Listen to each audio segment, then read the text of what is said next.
नमस्कार विद्यार्थी मित्रांनो, आज आपण प्रॅक्टिस सेट 1.3 क्लास 8 मॅथ्स बघणार आहोत। पहिला प्रश्न बघूया, right the following rational numbers in decimal form. आता या ठिकाणी हा जो रॅशनल नंबर दिलेला आहे, या रॅशनल नंबरचा आपल्याला कन्व्हर्जन डेसिमल फॉर्म मध्ये करायचा आहे, म्हणजे या ठिकाणी आपल्याला डिव्हिजन करायचे आहे।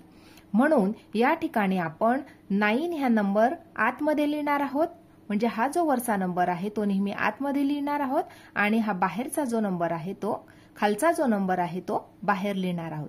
म्हणजे 37 या संख्येने आपण 9 या संख्येला डिव्हाइड करणार आहोत। परंतु 9 ही जी संख्या आहे ही 37 पेक्षा लहान आहे, म्हणून या ठिकाणी आपण 0 लावून घेतलं।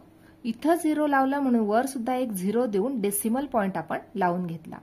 आता 37 ने आपण डिव्हाइड करतो आहोत 90 नंबरला, म्हणून 37 2 जर आपण केलं तर या ठिकाणी आपल्याला संख्या मिळाली 74। 7 2 14 कॅरी 1, 2 3 6 आणि 1 7। आता दोन्ही संख्यांची आपल्याला करायची आहे सबट्रॅक्शन।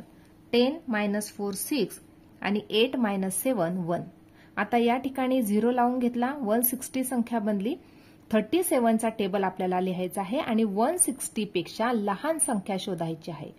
37 4 148। दोन्ही संख्यांची आपल्याला सबट्रॅक्शन करायची आहे। 10 - 8 2 आणि या ठिकाणी 5 - 4 1, या ठिकाणी 0। पुन्हा या ठिकाणी 0 लावून घेतला। आता 37 3 -111। दोन्ही संख्यांची सबट्रॅक्शन केली तर या ठिकाणी आपल्याला 9 ही संख्या रिमाइंडर राहिली।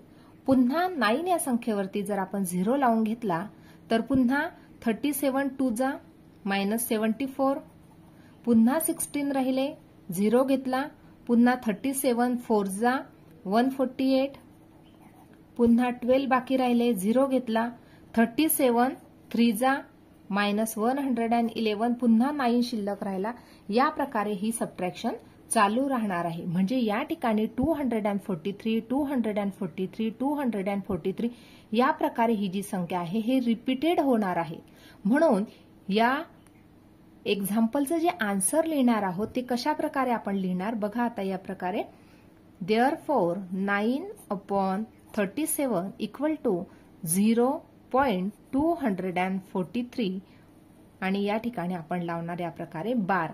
या ठिकाणी बार का लावलं, कारण ही संख्या पुन्हा पुन्हा रिपीट होणारी संख्या आहे, म्हणून या प्रकारे आपण त्याचा आन्सर मांडून घेतला। अशा प्रकारे आपण ह्या दिलेल्या रॅशनल नंबरचं कन्व्हर्जन डेसिमल फॉर्म मध्ये या प्रकारे करून घेतलेलं आहे।